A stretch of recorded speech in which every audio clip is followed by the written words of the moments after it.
Scaling your law firm doesn't have to be difficult. It's all about mastering a few key strategies, systems, and mindsets. Welcome to the Scalable Law Podcast, where we talk about how you can increase profit in your pocket and time in your calendar. My name is Caralee Fontenele, and I have successfully scaled my firm so that it doesn't solely rely on me. Now I love teaching other law firm owners how to do the same. Let's transform your business starting now.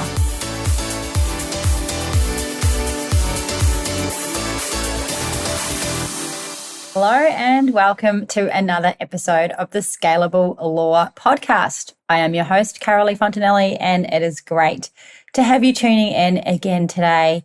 No matter where you are tuning in from, I hope that you are having a great day. I know that things are starting to get really busy in legal services right now with the end of the year coming quickly.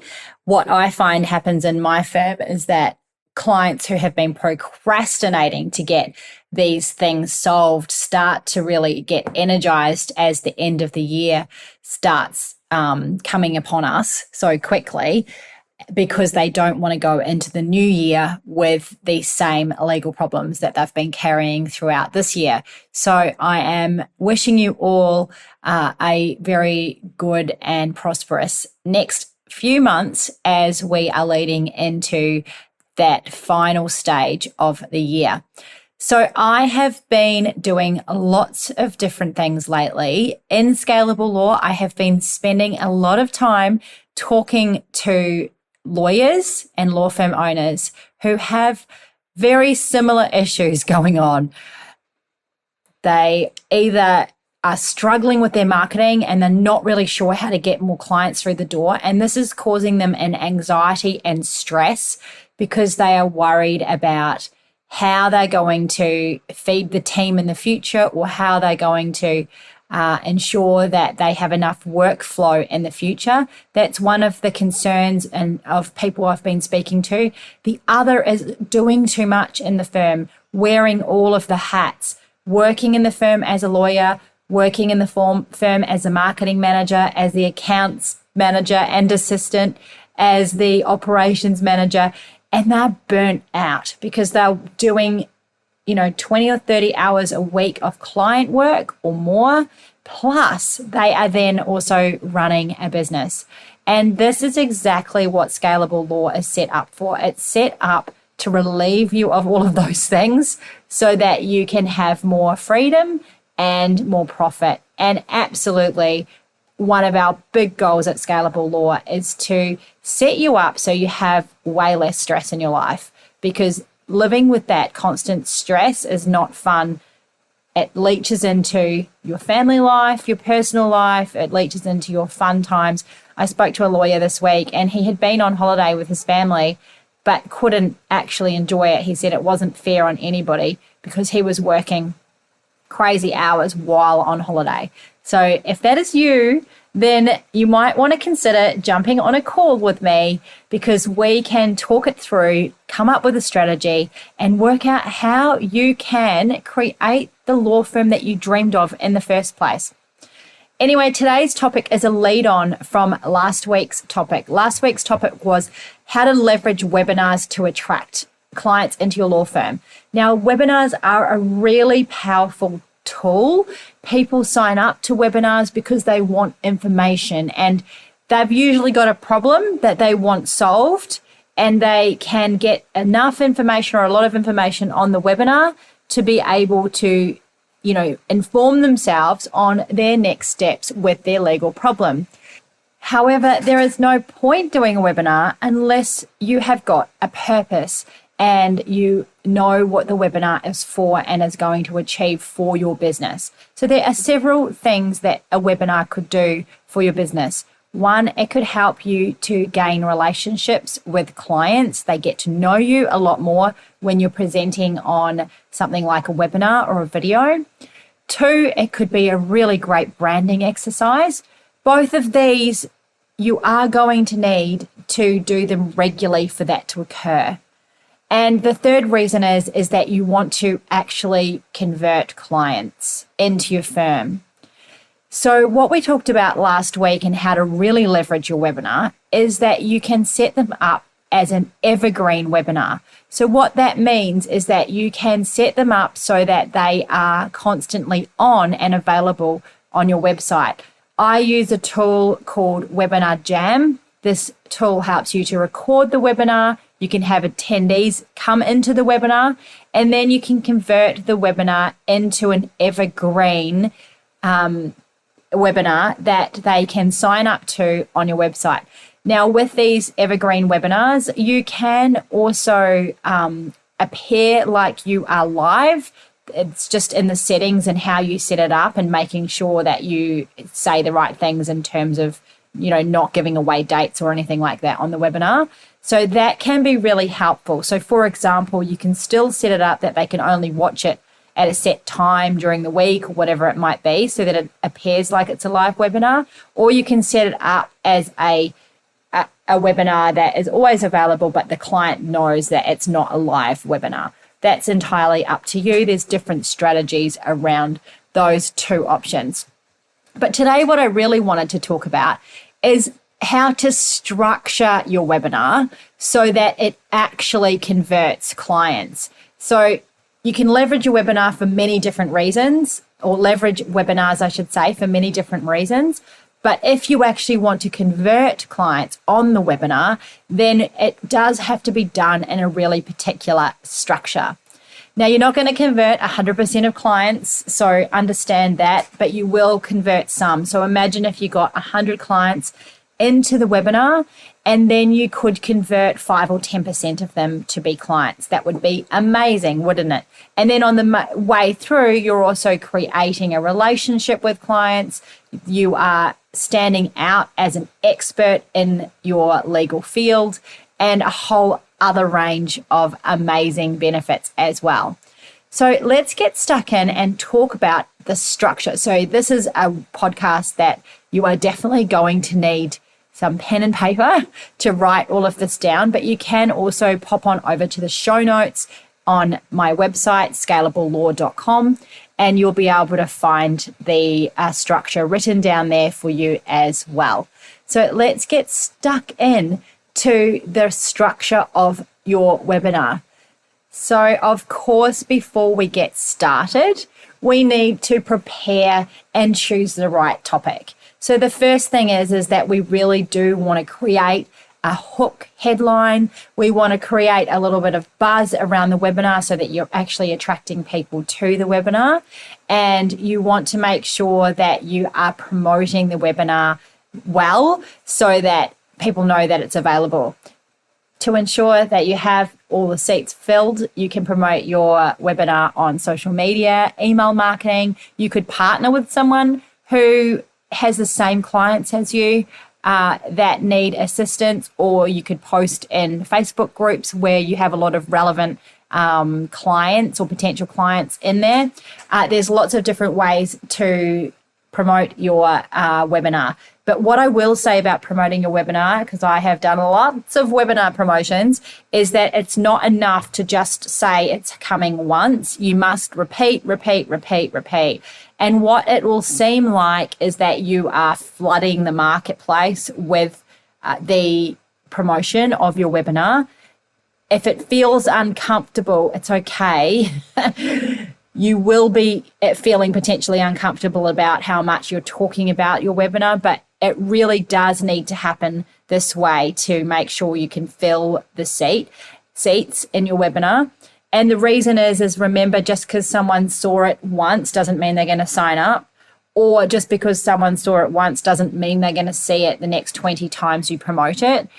And, they're not going to read every email or see every single social media post. So don't be shy in getting it out there. If you want it to be successful, promote, and do it shamelessly, people. Do it shamelessly. So in choosing the right topic, make sure that, again, it all comes back to your target audience. Who exactly are you targeting?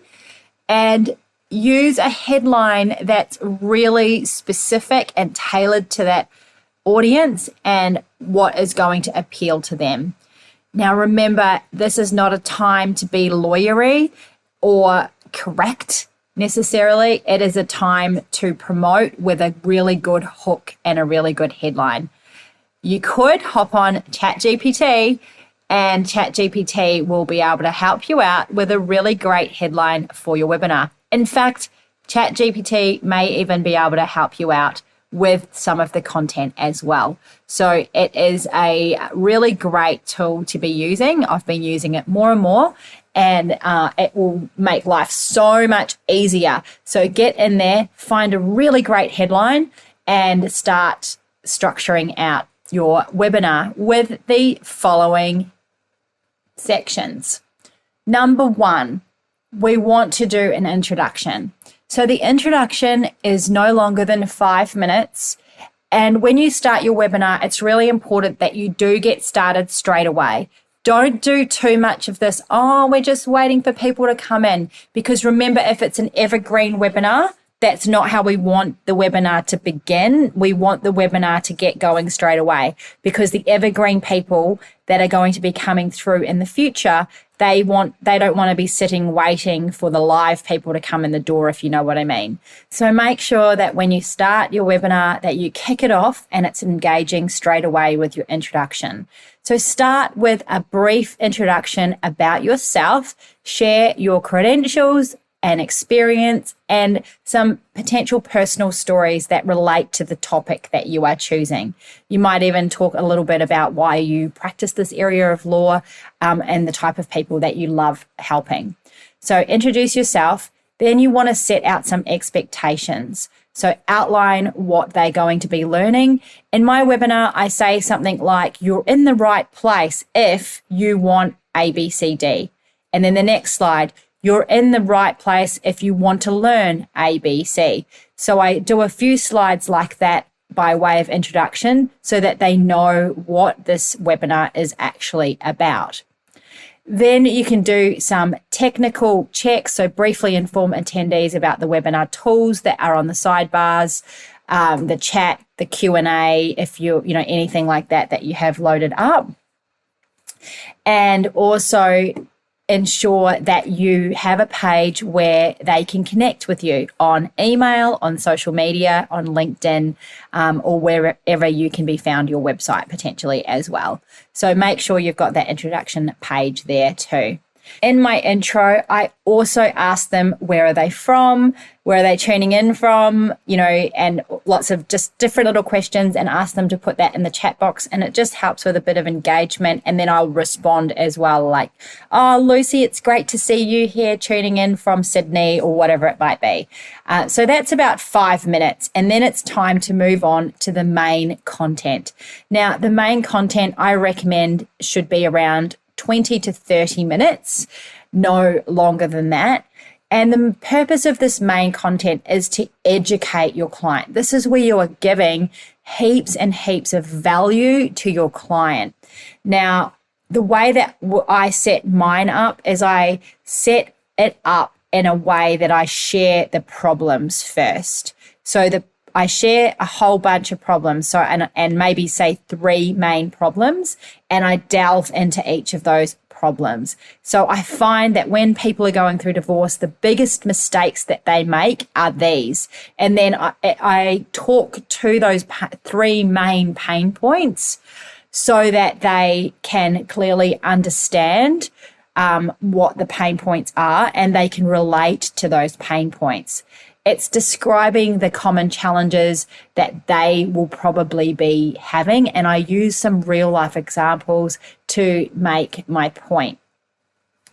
And then thereafter, I then present the solutions of those problems. So I go mistake 1, mistake 2, mistake 3. And then I present solution 1, solution 2, and solution 3.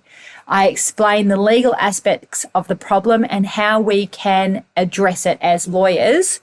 And I use really simple language to make legal concepts really easy to understand. We don't want to overcomplicate things, and remember who our audience is. We're not trying to impress them with our legal jargon, okay? They will be impressed because you're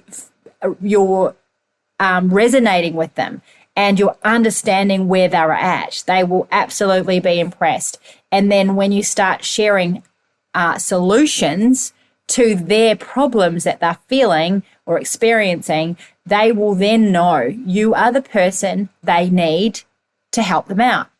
So we educate the audience by breaking down the problems. I do 3 in a row: mistake 1, mistake 2, mistake 3, and I flesh that out by about maybe 8 slides each.